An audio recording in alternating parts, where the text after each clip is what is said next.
네, 안녕하세요. 네, 우리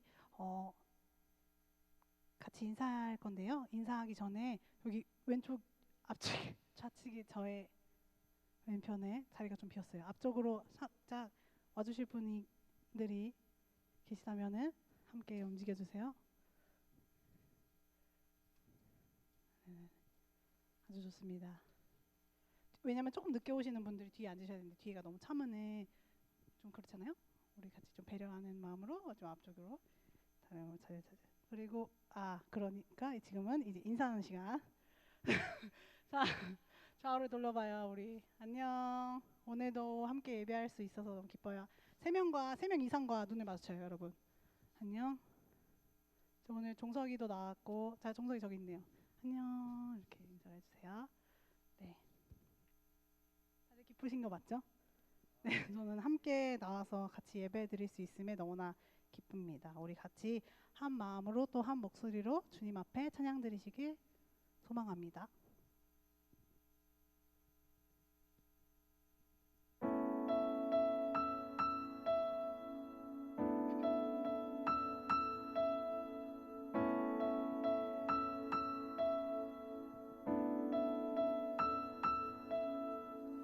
여호와 우리 주여 주의 이름이 온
우리 주여 주의 이름이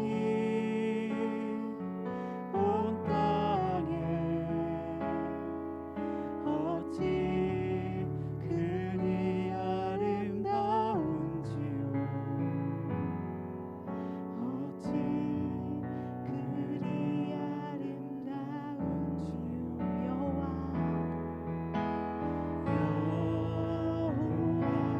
우리 주여 주의 이름이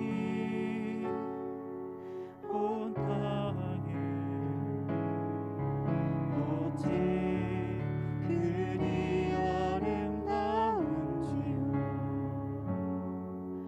어찌 그리 아름다운지요 우리 이 시간 같이 기도하시겠습니다. 하나님의 사랑은 우리가 감히 표현할 수도 말할 수도 또 어떻게 설명할 수도 없는 아주 크신 사랑입니다.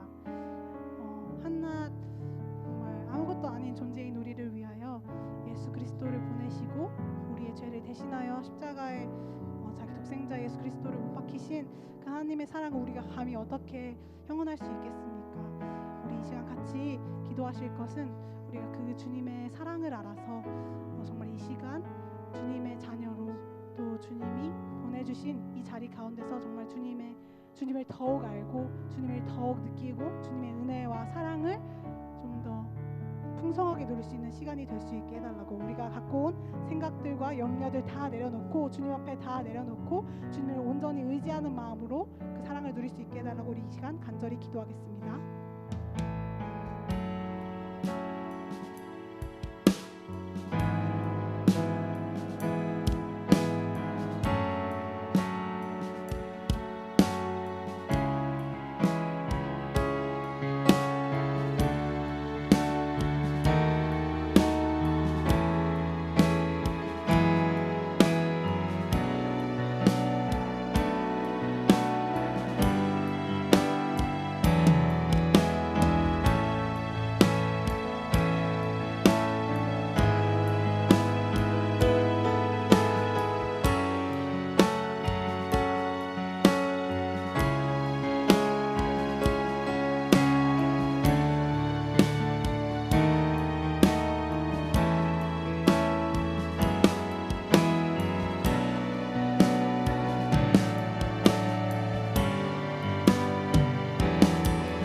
온 만물을 창조하시고 내 삶의 유일한 주인 되시는 하나님, 이 시간 플러스 함께 모여 주님 앞에 나왔습니다. 성령님의 인도하심으로 주님 앞에 나왔습니다. 우리가 하나님의 인도하심을 바라볼 때 감사밖에 나올 수 없다는 것을 고백합니다. 이 시간 우리가 주님 앞에 예배드릴 때 온전히 주님의 사랑과 주님의 은혜를 풍성하게 누릴 수 있는 시간 될 수 있도록 허락해 주시고, 플러스 공동체가 주님을 더 알아 정말 하나님의 사랑으로 풍성해지는, 하나님의 사랑으로 하나 되는 플러스 공동체가 될 수 있도록 주님께서 인도하여 주시옵소서. 완전한 사랑이시고 언제나 우리와 함께 하시는 예수 그리스도 이름으로 기도드립니다. 네, 우리 이 시간은 다 같이 일어나서 찬양하셨으면 좋겠습니다. 우리의 말과 우리 마음과 행동이 온전히 주님을 향하는 그런 플러스가 되기를 진심으로 소망합니다.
우리 주님을 온전히 바라는 마음으로 간절히 찬양합시다.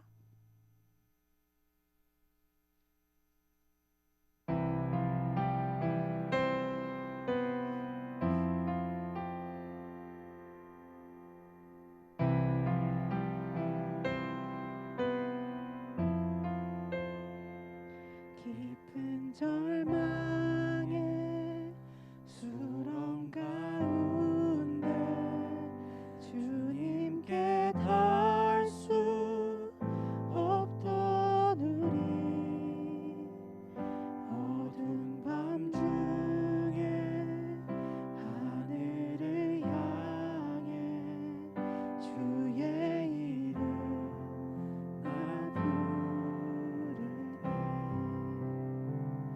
어둠을 뚫고 오신 주 사랑 나의 절망 거두셨네.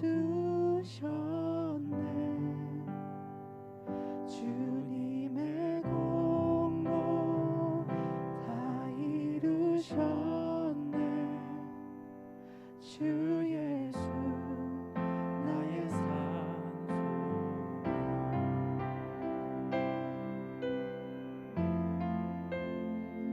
그 누가 주의 자비가 한없는 은혜 증명할까. 영광을 떠나 이 땅에 오신 나 대신 구주 예수. 주의 십자가 내게 말하네. 영원히 난 용납해. 아름다우신 나는 주의 그리스도 나의 산소. 할렐루야. 할렐루야. 주를 찬양하여라. 할렐루야. 자유케 하셨구나.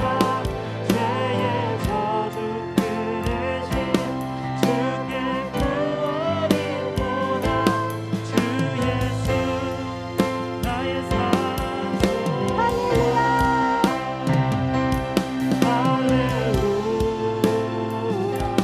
주를 찬양하여라. 할렐루야. 자유케 하셨구나.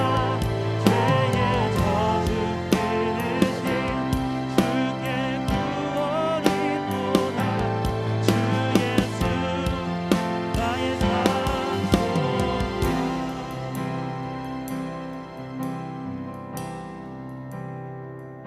언약된 아침 장사된 몸에 부활의 호흡 시작됐네. 유다의 사자 위험찬 선포 사망이 무너졌구나. 이제 사망은 무덤이 더는 우리를 주장할 수 없네. 유다의 사자 위험찬 포로 사망이 무너졌구나.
같이 기도하셨으면 좋겠습니다.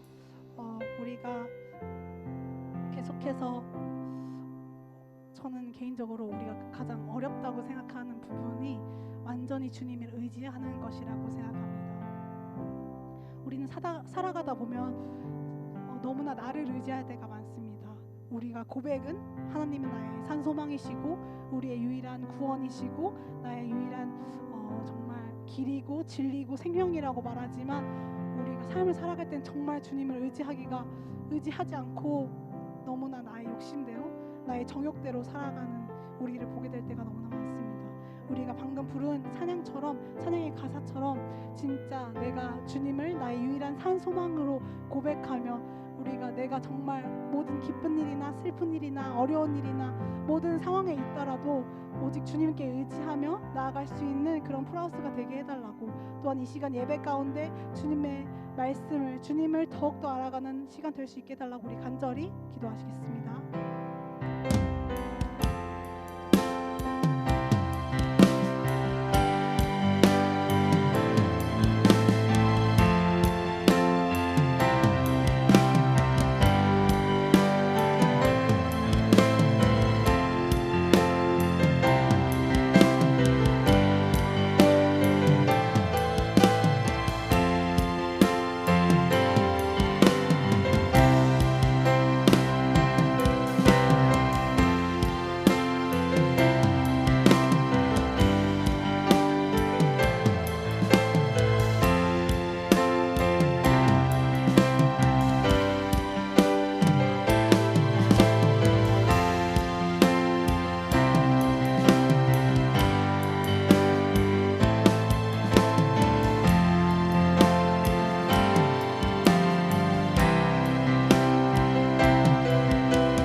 사랑하는 하나님 아버지, 우리가 같은 공간, 같은 시간 모여 예배드릴 수 있도록 해주셔서 감사합니다. 코로나를 핑계로 멀어진 우리의 마음이 위드 코로나와 일상의 회복으로 신앙의 민낯이 드러날까 조금은 두렵습니다. 뿐만 아니라 우리가 이런저런 핑계로 하나님과 멀어지려 했습니다. 용서해 주세요. 다시 하나님께 용기 내어 나아갈 때 주님의 사랑과 은혜를 경험하고 깨달을 수 있도록 도와주세요. 말씀을 전하여 주신 목사님께 은혜 부어주사 목사님을 통해 진리의 말씀이 선포될 때 우리에게 위로와 회복을 주세요. 돌아가는 발걸음 안전하게 허락하여 주실 것을 믿습니다. 사랑하는 예수님의 이름으로 기도드렸습니다. 아멘.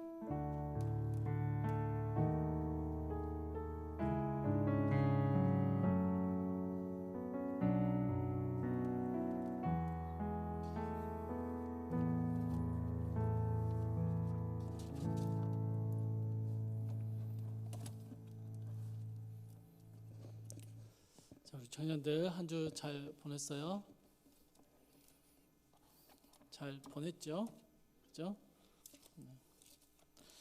자, 오늘 함께 볼 말씀은 여호수아 3장 14절에서 17절까지의 말씀입니다. 여호수아서 3장 14절에서 17절까지의 말씀.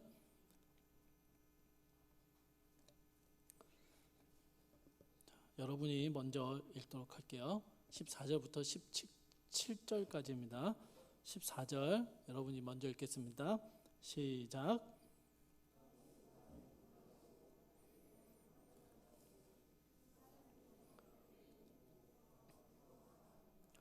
요단이 곡식 거두는 시기에는 항상 언덕에 넘치더라. 궤를 맨 자들이 요단에 이르며 궤를 맨 제사장들의 발이 물가에 잠기자.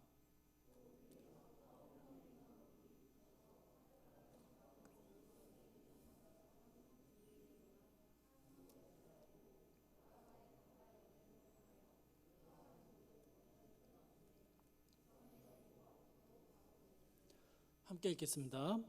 여호와의 언약궤를 맨 제사장들은 요단 가운데 마른 땅에 굳게 섰고 그 모든 백성이 요단을 건너기를 마칠 때까지 모든 이스라엘은 그 마른 땅으로 건너갔더라. 아멘. 여호수아 3장의 말씀을 지난 2018년 5월에 우리 청년들과 함께 나누었던 적이 있습니다. 또 작년 11월에는 이 내용을 조금 수정하고 보완해서 금요 기도의 말씀에서 함께 나눈 적도 있습니다. 그래서 사실 오늘은 3장부터 5장까지의 내용을 조금 포괄적으로 다뤄보려고 했는데 지난 한 주간 제가 시간이 너무 여의치 않았습니다. 그래서 오늘은 그냥 3장의 내용만 다시 함께 나누려고 합니다.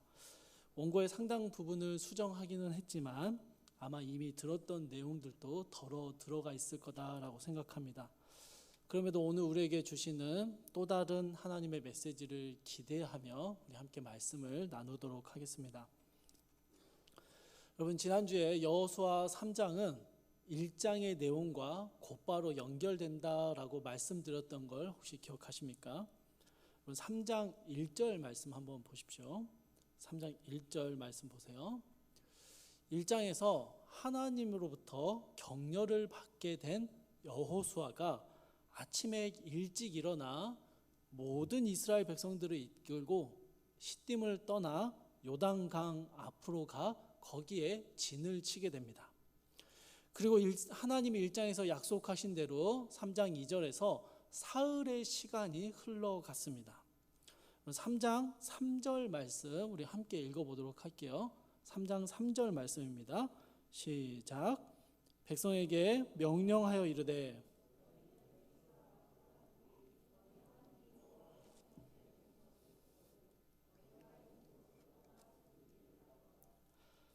여러분, 하나님께서 여호수아와 이스라엘에게 요단강을 건너갈 수 있는 방법으로 가르쳐 주신 게 바로 3절의 말씀인데요.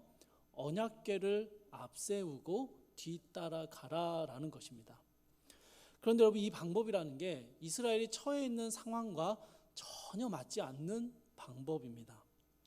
요단강은 강폭이 20m에서 혹은 30m 정도가 되는 제법 큰 강에 속했습니다. 약 200만 명 정도 되는 이스라엘 사람들이 가축들을 끌고 이 요단강을 다 건너가기 위해서는 엄청난 노력과 전략이 필요합니다.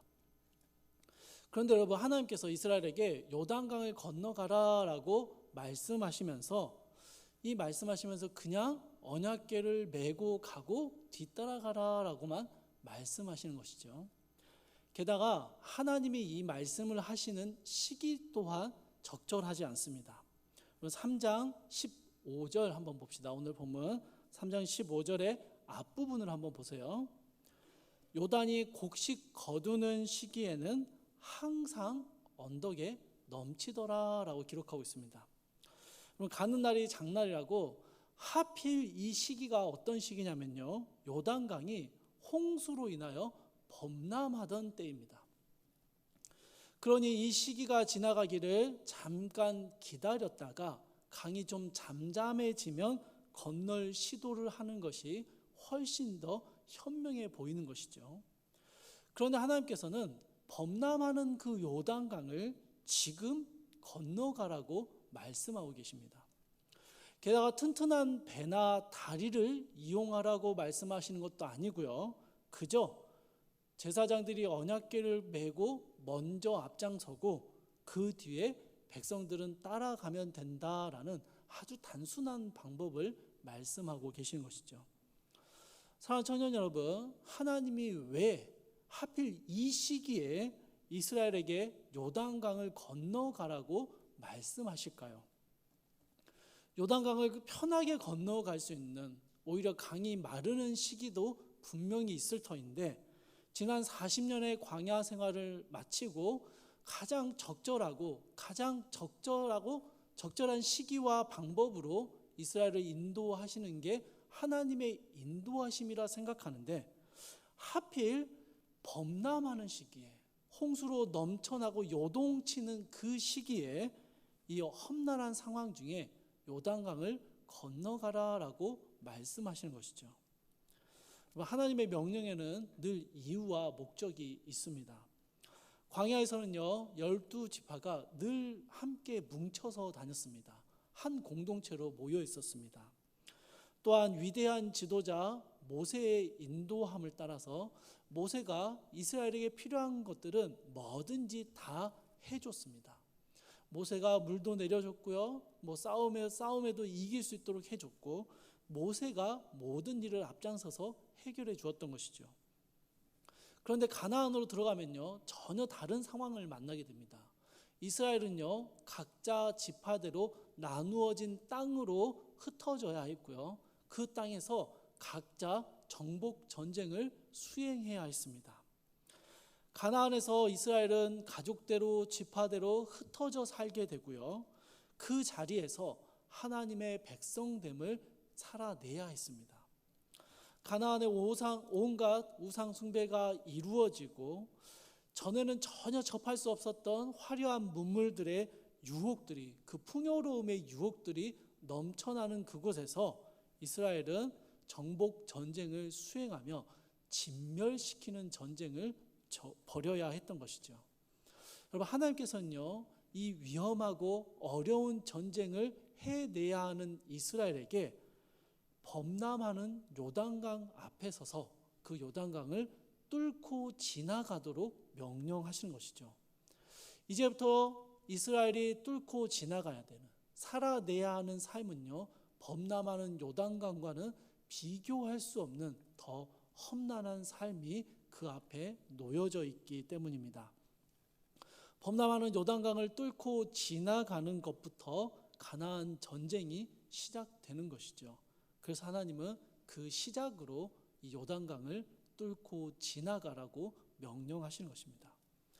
사랑하는 청년 여러분, 이제 우리 사회도 위드 코로나라는 이 단어들이 언급되고 있습니다. 이제 곳곳에서 포스트 코로나를 대비하고 준비해야 된다라는 이야기도 심심찮게 들려옵니다. 여러분, 코로나도 언젠가는 잠잠해지겠지요. 언젠가는 이 모든 것도 다시 일상으로 돌아갈 날도 있을 겁니다. 그런데 여러분, 그런 시간이 찾아오면, 그렇게 시간이 지나가면 우리의 신앙도 자연스럽게 다시 회복할 방법을 찾을 수 있게 될까요? 범람하는 요단강도 언젠가는 다시 잠잠해지는 것처럼 여러분, 우리의 신앙과 삶도 다시 잠잠해질 날이 오는 걸까요? 여러분, 그렇지는 않습니다. 우리는 이미 많은 것들이 변해버렸고 또 더 많은 변화들을 맞이하게 되리라 생각합니다. 우리 인생에서요, 코로나보다 더 예기치 못했던 많은 문제들을 우리는 분명히 다시 만나게 될 것입니다. 여러분, 그럴 때 우리는 그냥 기다리면 될까요? 시간이 지나가기를, 시간이 지나면 다 괜찮아지리라 생각하며 그렇게 가만히 있으면 되는 걸까요? 아니죠, 여러분. 하나님께서 오늘 우리에게 범람하는 요단강을 건너는 이스라엘의 모습을 보여주시는 것은요, 기다리는 것만이 하나님의 방법이 아니다라는 것을 가르쳐 주시는 것입니다. 그럼 때로는 기다리는 것이 믿음의 모습일 때가 있습니다. 하나님을 기다리고 잠잠하게 머무는 것이 필요할 때가 있죠. 그런데 여러분, 지금은 그렇지 않습니다. 영적으로 많은 것들이 무너져 내렸고 신앙의 활동들이 멈췄고 기도의 소리가 잦아들어가고 성도의 교제가 끊어지고 있는데, 시간이 지나면 괜찮아질 거야, 이 시기만 지나가면 다시 잠잠해질 거야 라고 기대하며 그냥 기다리고 있을 수는 없다라는 것이죠. 지금은 기다릴 때가 아니라 뚫어내야 하는 시기입니다. 뚫고 건너가야 하는 시기이죠. 이스라엘이 범람하는 요단강을 건너갔듯이 우리가 처해 있는 답답한 상황들을 뚫어내야 할 필요가 있습니다.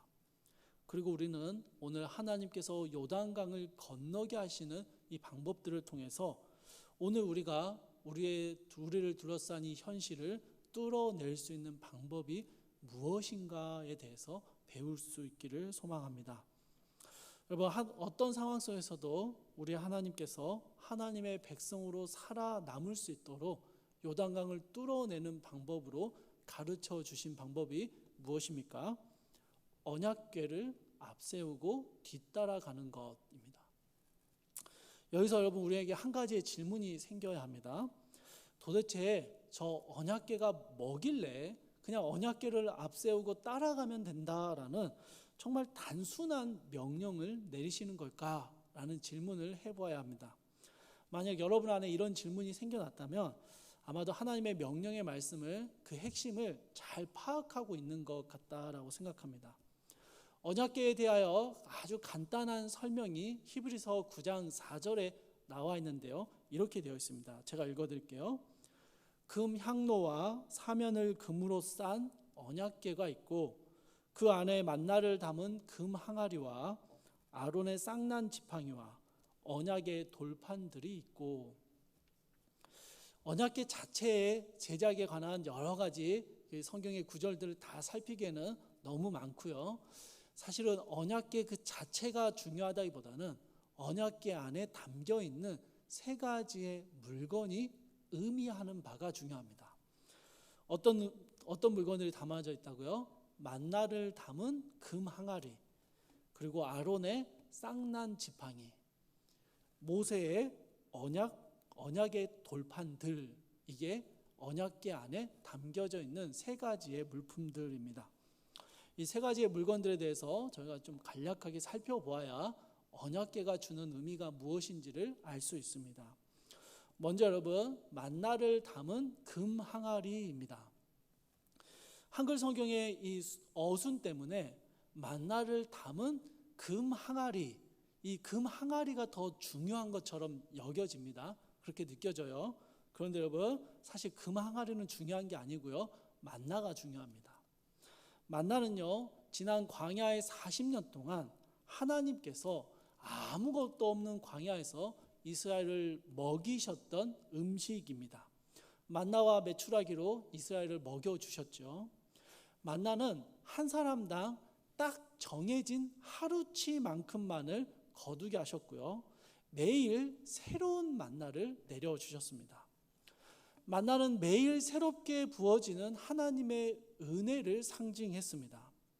오늘을 살기에 충분한 은혜였고, 내일은 또 다른 내일의 은혜를 부어주시는 것이 하나님의 방법이었습니다.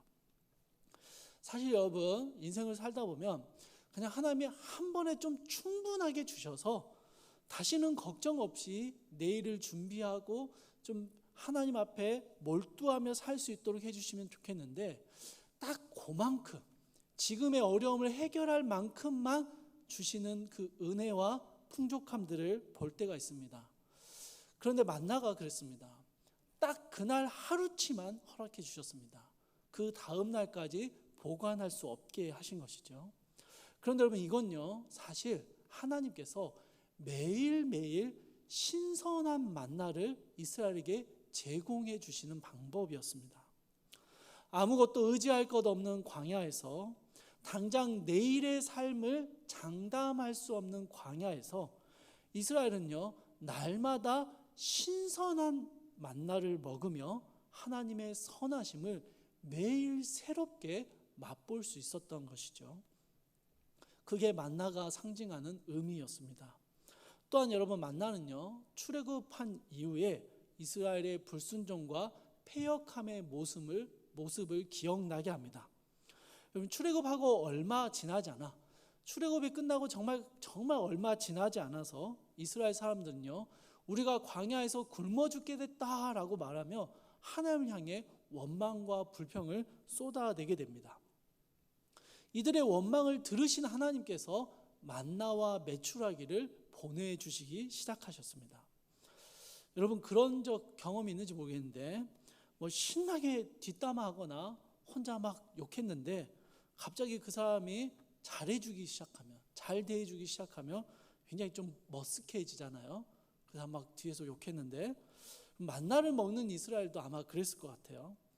만나를 먹으면서 하나님께 대한 감사도 있는 반면, 또한 그 하나님을 온전히 신뢰하지 못하고 원망을 쏟아냈던 자신들의 그 부끄러운 모습이 머쓱해지는 것이죠.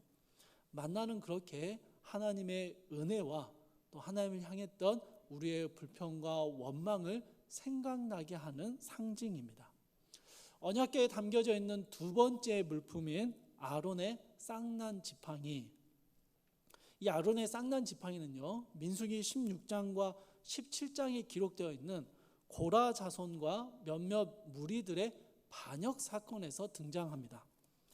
여러분, 고라 자손이요, 몇몇 무리들을 연합해서 모세를 향하여 반역을 일으키는데요, 이 반역을 일으키는 이유가 이겁니다.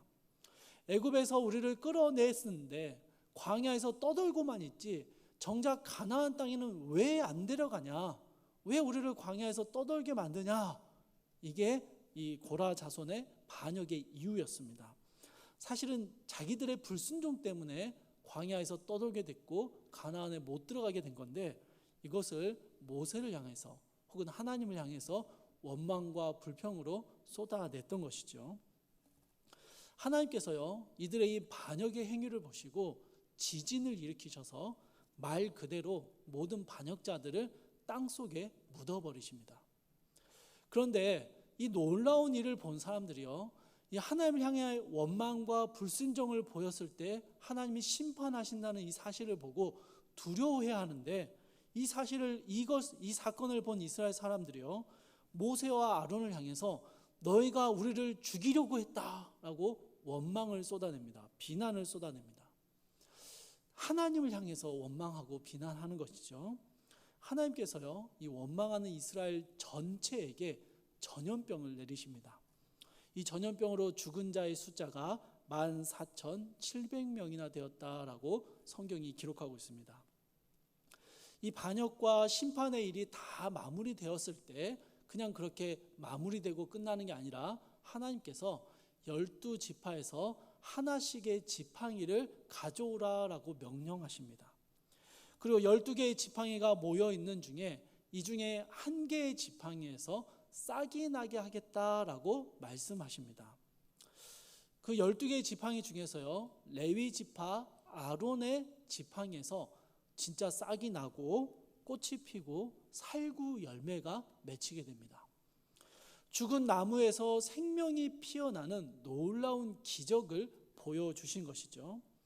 그 하나님께서요, 이 기적 사건 이후에 이 아론의 쌍난 지팡이를 언약궤 안에 보관하라라고 명령을 내리십니다. 그러면서 이 쌍난 지팡이를 보관하는 이유를 이렇게 설명하십니다.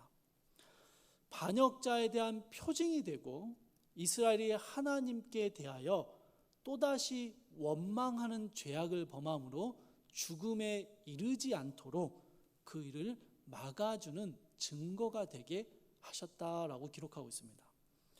여러분, 언약궤에 담겨있는 아론의 쌍난 지팡이를 생각할 때 이스라엘은 뭘 떠올릴까요? 하나님을 향해 원망과 불순종과 반역의 이야기들을 쏟아냈던 고라 자손들과 이스라엘의 선조들이 하나님의 심판 가운데 죽임당한 것을 기억하게 됩니다. 우리 역시 하나님 앞에 반역과 불순종을 행할 때 그와 같이 죽임당하게 될 것이다 라는 사실을 알게 되는 것이죠. 하나님의 공의로우신 심판에 대한 두려움, 그 두려움을 갖게 하는 것이 아론의 쌍난 지팡이입니다. 그런데 여러분, 아론의 쌍난 지팡이의 이야기가 여기서 마무리되지 않습니다. 민수기에서요, 계속해서 이어지는데요, 하나님께서 이 사건 직후에 이 아론의 가문을 제사장 가문으로 세우십니다. 제사장은 거룩하신 하나님과 사람 사이에 중재자 역할을 하는 직분이었는데요, 범죄한 인간들이 하나님을 향해 나아갈 수 있도록 그 모든 죄를 대신하여 용서를 구하는 것이 제사장의 역할이었습니다. 이러한 제사장의 직분은 십자가에 달리신 예수 그리스도로 이어졌고, 십자가 위에서 우리의 죄를 대신하여 담당하시고 해결하신 예수님의 구원 사역과 동일하게 이어져 갑니다. 그래서 여러분, 이 제사장의 직분은요, 예수 그리스도를 예표하는 아주 중요한 직분입니다. 결국 하나님께서는요, 아론의 쌍난 지팡이를 보관하게 하심으로 하나님께 불순종함으로 말미암아 심판과 죽음을 당해야 하는 이스라엘이 그들의 죄의 문제를 해결할 수 있는 제사장을 통해 하나님 앞에 그 죄의 문제를 해결할 수 있는 길을 열어주셨다라는 것을 생각나게 하는 것입니다. 그게 아론의 쌍난 지팡이가 가지는 의미였습니다.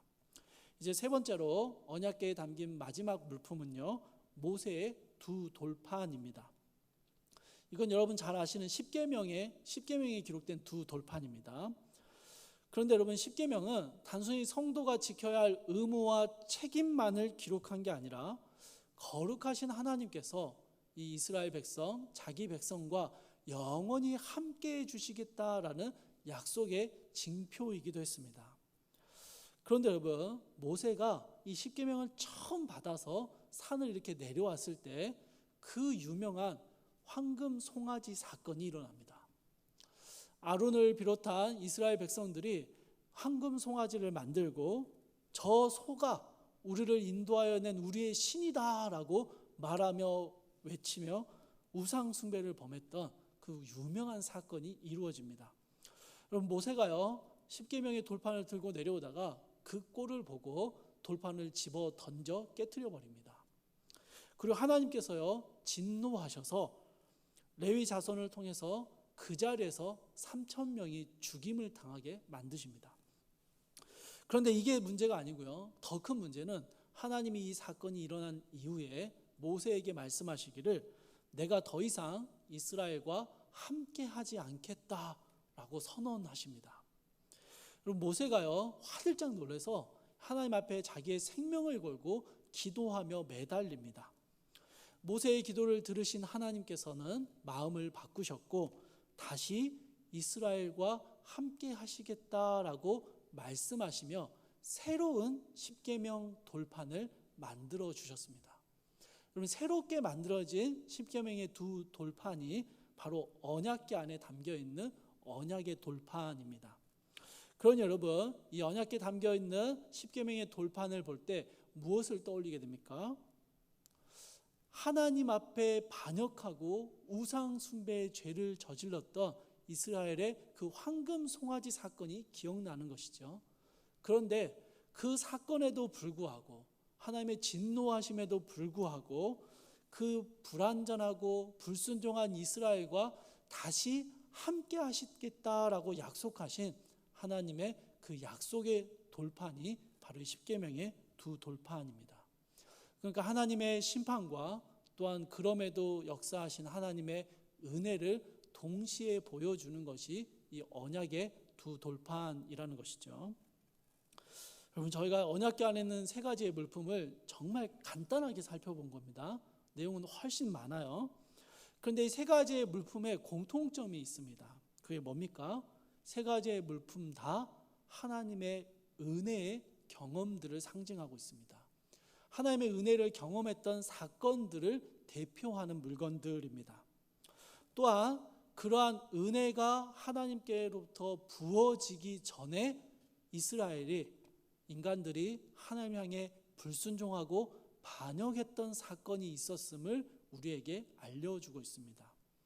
그러니까 여러분, 세 가지 물품의 공통점은요, 하나님의 은혜와 하나님의 은혜를 받기 전 불순종했고 반역했던 모습을 보여주고 있는 것이죠. 하나님의 공의와 은혜를 체험했던 그 사건들을 기록하고 있는 것이 이 세 가지의 물품의 의미였습니다. 달리 말하면요, 죄악된 인생 가운데 하나님이 함께해 주시고 하나님이 임재해 주셨던 사건들입니다.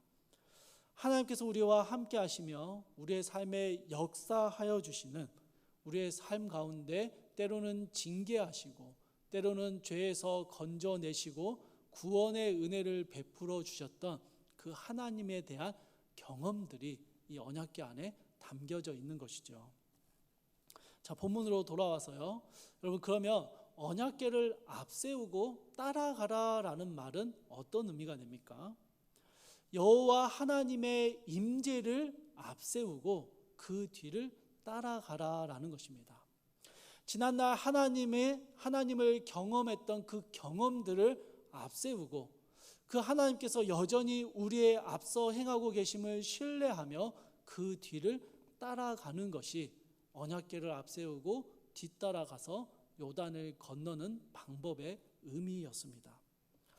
언약궤는요, 이스라엘과 함께 하시는 하나님에 대한 많은 은혜와 경험들을 담고 있습니다.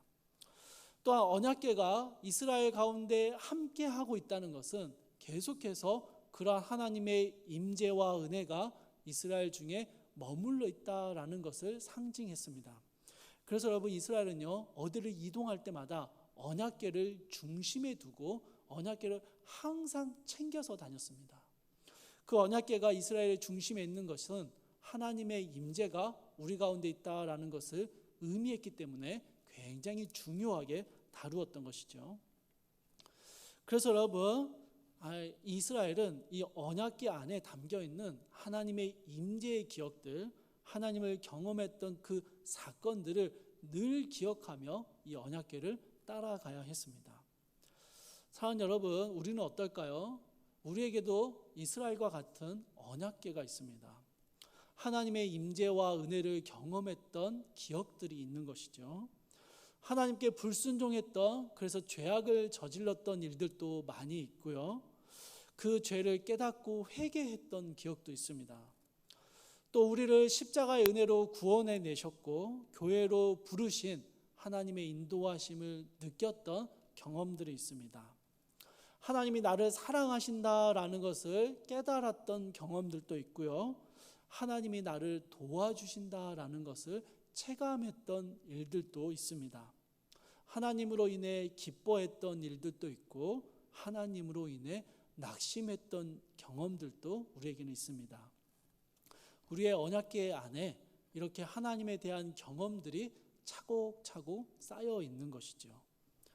그리고 반드시 우리는 그렇게 하나님을 향한 경험들이 쌓여져 있어야 합니다.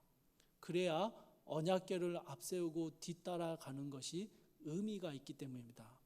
언약궤가 텅 비어 있다면 제 아무리 언약궤를 앞세운다고 해도 그것을 뒤따라가는 것이 아무 의미가 없기 때문이죠.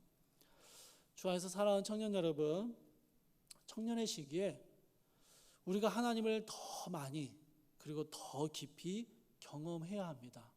제가 우리 청년들에게 가장 많이 하는 말 중에 하나인 것 같아요. 청년의 시기에 하나님을 정말 깊이 경험해라. 하나님의 경험들이 더 많이 쌓여야 한다라는 이야기를 많이 합니다. 왜냐하면요, 우리가 앞으로 만나게 될 수많은 범람하는 요단강을 건너가기 위해서는요, 그것을 뚫어내기 위해서는 우리의 언약궤가 하나님에 대한 경험으로 가득 차 있어야 되기 때문입니다. 다윗과 골리앗의 유명한 싸움을 잘 아실 겁니다. 골리앗과 싸우려 하는 소년 다윗을 보고요, 사울 왕이 용사 골리앗과 소년 다윗을 비교하면서 너는 절대 싸울 수 없는 싸움이다라고 이렇게 무시하는 장면이 있습니다. 그러자 여러분, 이 말을 들은 다윗이 이렇게 이야기합니다. 제가 초원에서 양을 돌볼 때 사자나 곰이 양떼를 공격해서 새끼를 물어갈 때가 있었습니다. 그럴 때면 제가 쫓아가서 맨주먹으로 때려서 새끼를 구해냈고 저에게 덤비는 맹수들의 수염을 잡고 때려 죽이기까지 했습니다.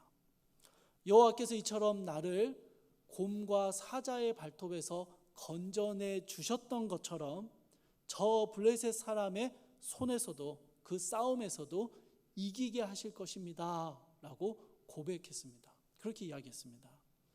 여러분, 다윗은요, 골리앗을 바라보지 않습니다. 골리앗이 얼마나 크고 무장 상태가 얼마나 잘 되어 있는지, 그의 어떤 이력이 어떠한 것인지를 보지 않습니다. 자신을 둘러싼 상황과 환경, 혹은 자신의 연약함과 골리앗의 강함을 바라보지 않습니다. 그러면 여러분, 다윗은 뭘 보냐면요, 다윗의 언약궤, 자기의 언약궤 안에 담겨 있는 어려운 순간 자신과 함께 하셨던 그 하나님에 대한 경험들을 바라봅니다.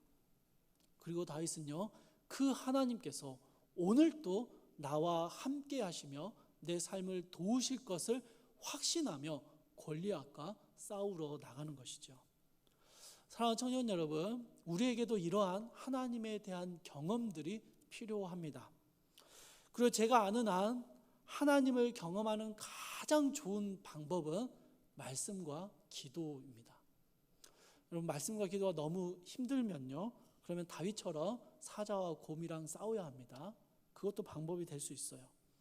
그런데 말씀과 기도가 가장 쉬운 방법입니다.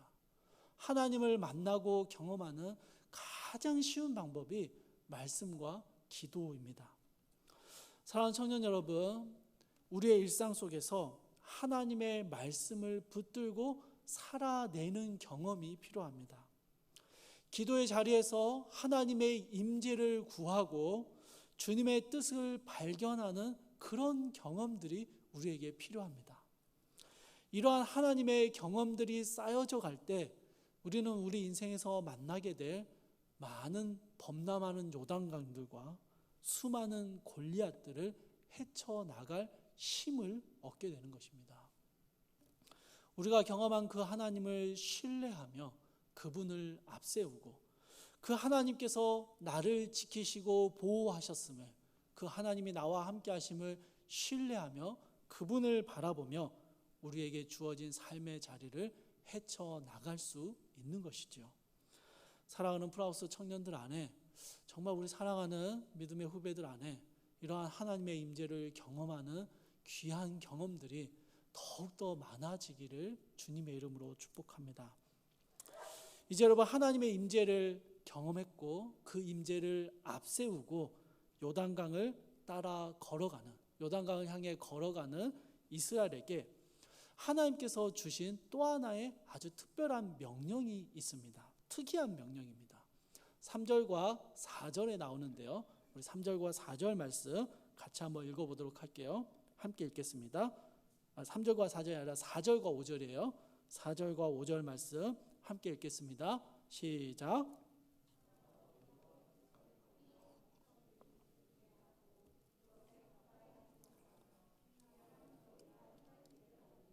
너희가 이전에 이 길을 지나보지 못하였음이니라 하니라. 여호수아가 또 백성에게 이르되 너희는 자신을 성결하게 하라. 여호와께서 내일 너희 가운데 기이한 일들을 행하시리라. 아멘. 여러분, 언약궤가 하나님의 임재, 하나님의 함께 하심을 의미한다라고 말씀드렸습니다. 그런데 하나님께서 굉장히 특이한 명령을 주세요. 백성들에게 언약궤에 가까이 오지 말라라고 말씀하십니다. 그리고 2000규빗 떨어져서 따라오라라고 명령하시죠. 2000규빗은요, 약 1km 정도 되는 거리를 의미합니다. 넓고 확 트인 초원이나 광야에서는 눈에 너무나도 확실하게 보이는 그만큼의 거리입니다. 결코 짧지 않은 거리이긴 하지만 눈에 다 들어오는 그런 거리이죠. 굳이 이렇게 거리를 버려서 따라오라고 말씀하시는 이유는 이스라엘이 걸어가야 하는 2000규빗의 길이 바로 이스라엘이 걸어야 하는 믿음의 길이기 때문입니다.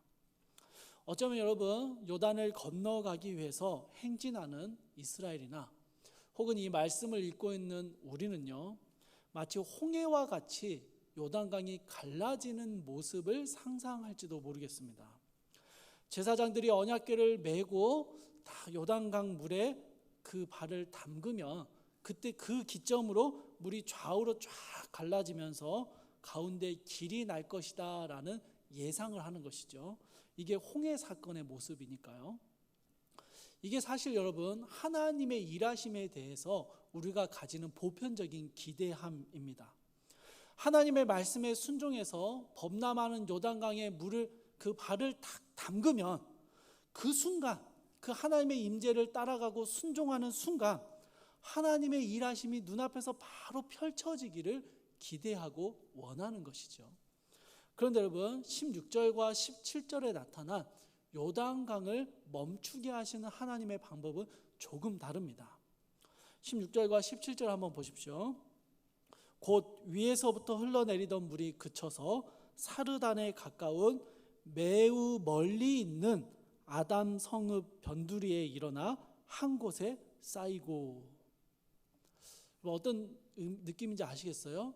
지금 이스라엘이 건너려고 하는 지점에서 보기에는 보이지도 않는 매우 멀리 있는 요단강의 상류에서부터 물이 쌓이기 시작하는 겁니다. 거기서부터 물이 멈추기 시작한 거예요.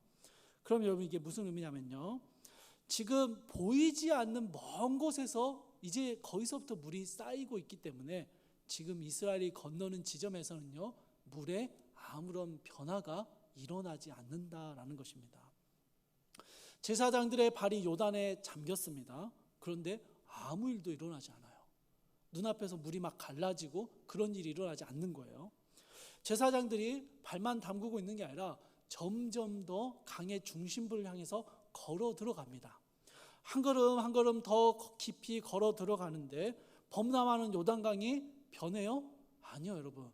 별다른 변화가 보이지 않는 거예요. 여전히 요동치고 물이 막 이렇게 범람하고 있습니다. 2000규빗을 떨어져서 걸어오는 백성들이 그 모습을 보고 있습니다. 이 제사장들이 발을 딱 담그는 순간 물이 쫙 갈라지는 놀라운 일이 일어날 줄 알았는데 아무런 일이 일어나지 않고 제사장들은 계속해서 언약궤와 함께 물 깊은 곳으로 빠져들어가는 것을 보는 것이죠. 그런데 그렇게 아무런 변화가 나타나지 않는 걸 보면서도 이스라엘 백성은요, 2000규빗을 걸어갈 수밖에 없습니다. 왜요, 여러분? 약 200만 명이 가축들을 이끌고 함께 행진하는 그 군중들입니다. 한꺼번에 이동하는 그 거대한 흐름에서 도무지 빠져나갈 수가 없는 겁니다.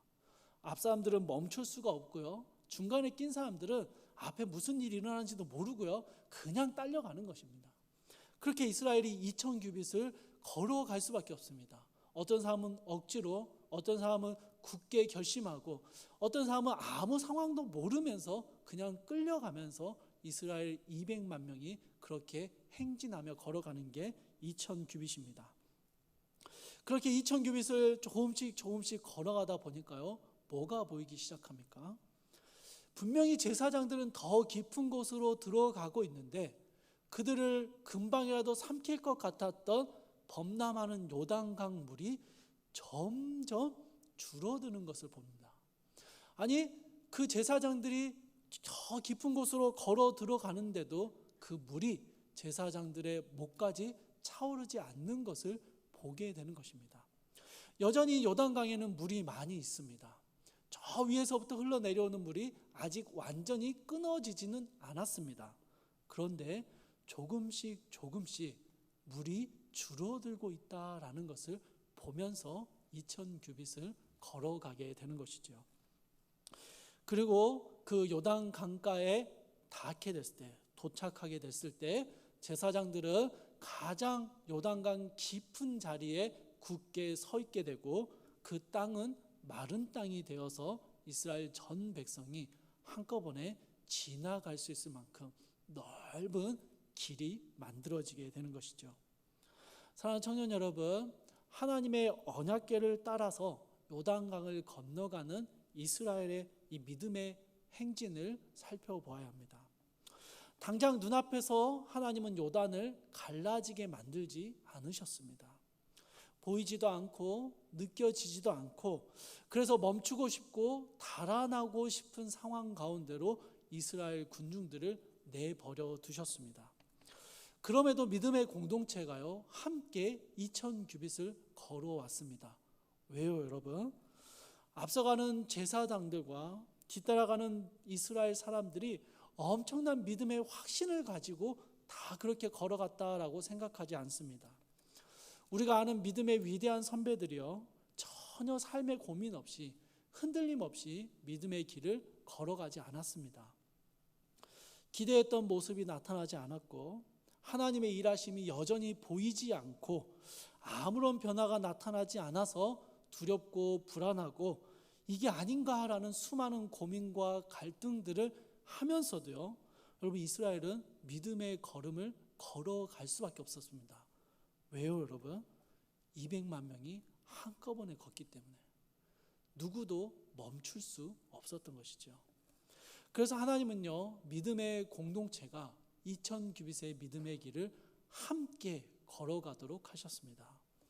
믿음의 길을 걸어가는, 그리고 뒤따라오는, 앞뒤에서 그를 끌어가는 수많은 믿음의 사람들 때문에 이스라엘은 그 믿음의 2000규빗을 걸어갈 수밖에 없었던 것이죠. 그리고 그렇게 한 걸음 한 걸음 걸어가며 하나님의 일하심이 조금씩 희미하게 보여졌고, 마침내 요단 강가에 도착했을 때는 하나님의 일하심이 너무나도 선명하게 드러나게 되었습니다.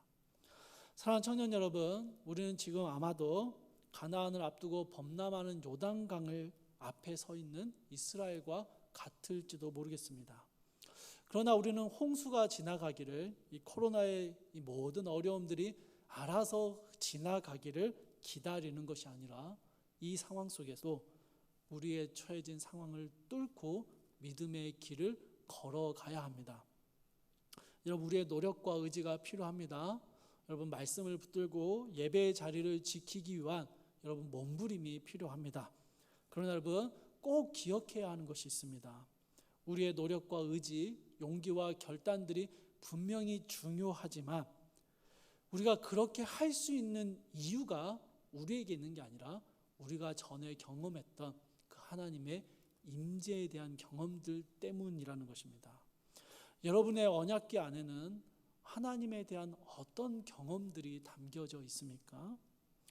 내 삶에 전혀 역사해 주지 않으셨던 하나님, 한 번도 하나님을 경험해 보지 못함으로 여러분의 언약궤는 텅텅 비어 있지 않습니까? 그 언약궤를 따라 걸어가야 하는데 텅 빈 언약궤를 어떻게 신뢰하며 걸어갈 수 있겠습니까? 우리의 언약궤를요, 하나님을 향한 경험들로, 하나님에 대한 임재의 경험들로 채워 나가야 합니다.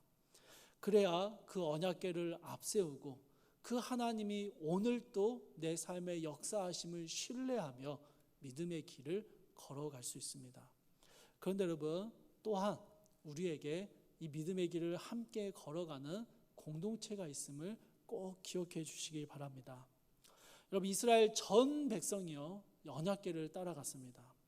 그 누구도 이스라엘의 그 행진에서 벗어나지 않았습니다. 그리고 그 행진에서 벗어나지만 않으면 요단 강가에 도착했고 마른 땅으로 요단을 건널 수 있었습니다. 제가 아까 말씀드렸죠. 맨 앞에 있는 사람들은 그 제사장들이 잠겨가는 걸 보면서 걱정과 두려움과 근심 가운데 막 돌아서고 싶지만 뒤에서 자꾸 밀치기 때문에 어쩔 수 없이 걸어갑니다. 중간에 낀 사람들은요, 앞에서 무슨 일이 일어나는지 전혀 몰라요. 그냥 그 중간에서 막 좋아하면서 그냥 철없이 따라갑니다. 앞에서 무슨 일이 일어나는지 혹은 죽을 자리로 가는지도 모르고 그냥 가는 것이죠. 그런데 여러분, 그렇게 걸어가는 믿음의 공동체가요, 하나님의 일하심을 보게 되고 발견하게 되는 것이죠. 하나님은 결코 홀로 이 믿음의 길을 걸어가게 하지 않으셨습니다. 홀로 요단강 앞에 서게 하지 않으셨습니다. 그 요단강 앞에 홀로 선다면 우리는 언제든지 도망칠 사람이라는 것을 하나님은 너무 잘 알고 계셨기 때문이지요. 언약궤를 메고 물속으로 당당하게 걸어 들어가는 제사장들이 있었습니다. 언약궤를 메고 들어갔음에도 아무런 변화가 보이지 않아도 강의 그 한복판을 향해서 죽음을 불사하고 걸어 들어가는 제사장들이 있었습니다. 함께하는 백성들의 무리가 있었기 때문에 그 안에서 자연스럽게 요단강을 향해 걸어갈 수도 있었습니다. 사랑하는 청년 여러분, 믿음의 길은요, 결코 혼자 갈 수 없습니다. 앞선 자들의 걸음을 따라가야 하고요, 전후 좌우에서 뒤에서 자꾸 밀어주고 좌우에서 끌어올려주는 일들이 없다면 우리는 변화가 보이지 않는 우리의 삶을 믿음으로 걸어갈 힘이 없습니다. 그래서 여러분, 우리 사랑하는 청년들, 믿음의 공동체 안에 머물러 있어야 합니다. 굳이 앞자리에 서 있지 않아도 괜찮아요. 중간에서 멋모르고 그냥 그 중간에 서 있어도 괜찮습니다. 언젠가는 앞자리에 서게 될 날이 있겠지만 그 중간에 끼어서 그냥 밀려 다녀도 괜찮습니다. 믿음의 공동체 안에 머물러서 하나님의 임재를 향해서 함께 걸어 나갈 때 우리는 반드시 그 하나님의 일하심을, 마른 땅을 보게 될 수 있습니다. 사랑하는 청년 여러분, 여전히 우리의 삶에 뚜렷한 변화가 보이지 않습니다. 코로나의 상황들이 여전히 불투명하고요. 우리의 신앙의 회복 역시도 여전히 뚜렷한 변화가 보이지 않습니다.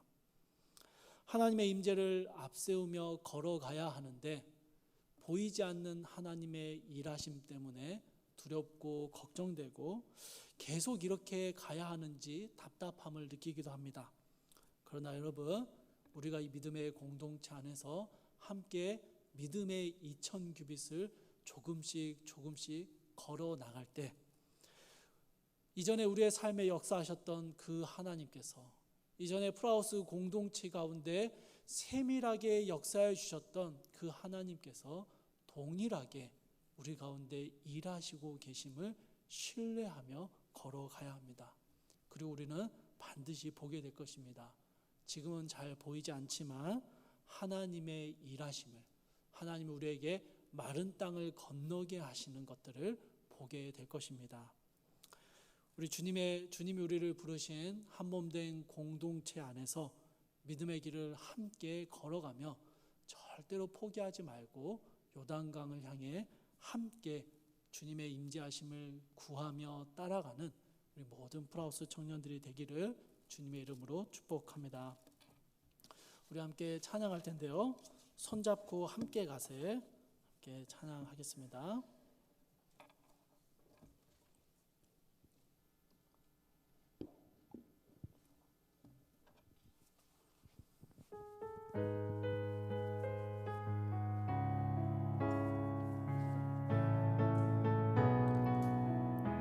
우리 걸어가는 이 길이 결코 처음 만든 길은 아니야.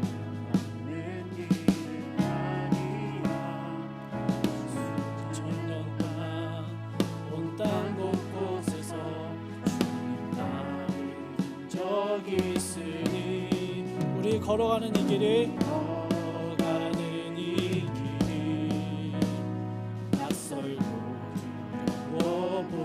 보일지라도 삶의 무게를 두고 흘러들어오는 주님 구한 생명을 봐.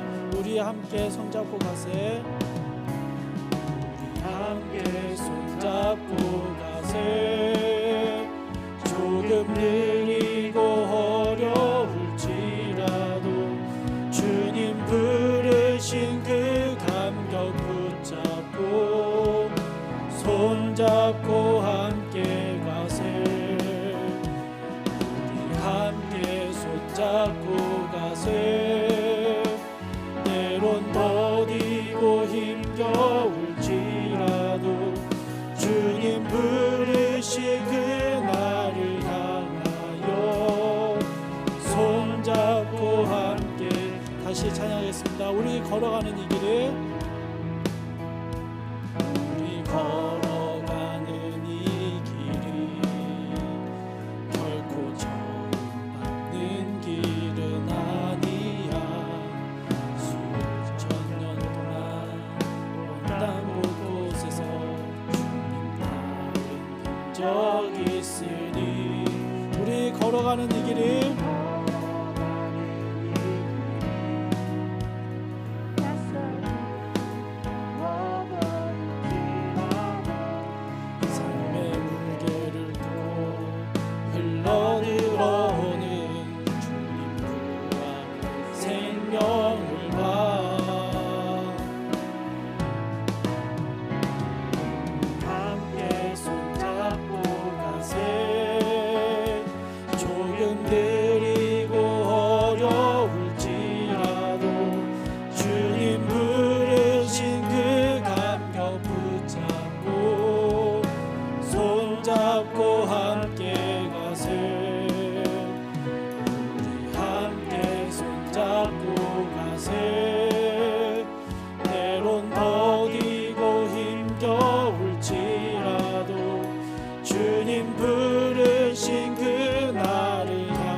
사람마다 각자의 언약궤를 가지고 살아갑니다. 여러분의 언약궤에는 무엇이 쌓여져 있습니까? 혹시 하나님을 경험했던 그 기억들이 텅텅 비어 있진 않습니까? 여러분, 하나님을 경험하는 가장 쉬운 방법은 말씀과 기도입니다. 말씀을 듣고 읽고 묵상하는 자리 가운데 우리가 머물러 있어야 합니다. 사랑하는 청년 여러분, 기도의 자리에 머물러 있어야 합니다. 혼자 기도하기 어려우면 공동체가 함께 기도하는 자리에 길을 쓰고 머물러 있어야 합니다. 그래야 우리의 언약궤에 하나님을 경험하는 것들을 채워 넣을 수 있습니다. 하나님의 임재를 경험할 수 있습니다. 우리 같이 기도할 때 하나님, 우리의 일상 속에서 하나님을 경험하게 해달라고, 말씀과 기도 가운데 하나님을 경험하는 일들이 우리의 삶에 가득하게 해달라고, 하나님을 아직 경험하지 못한 이들이 있다면 주님, 나도 하나님을 알기 원하고 하나님이 내 삶에 역사하심을 보기 원하노라고, 내 삶에 역사해달라고, 그렇게 우리 같이 주님 앞에 기도하며 나아가도록 하겠습니다. 함께 기도하겠습니다. 사랑하나 풍성하신 하나님, 아버지 하나님, 이스라엘의 언약궤에 담겨있는 하나님에 대한 추억들, 하나님의 은혜와 하나님의 무서운 심판의 경험들이 이스라엘의 언약궤에 담겨있음을 봅니다. 주님, 저 역시 우리에게 주어져 있는 삶의 많은 파고들을 지나가야 하는데, 범람하는 요단과 같은 우리의 삶의 수많은 장애물들을 뚫고 지나가야 하는데, 아버지 하나님, 우리가 내세우게 될 언약궤, 우리가 앞세우게 될 언약궤에는 무엇이 담겨 있는지요. 하나님을 경험했던 아름다운 추억들, 내 인생 가운데 찾아오셔서 하나님을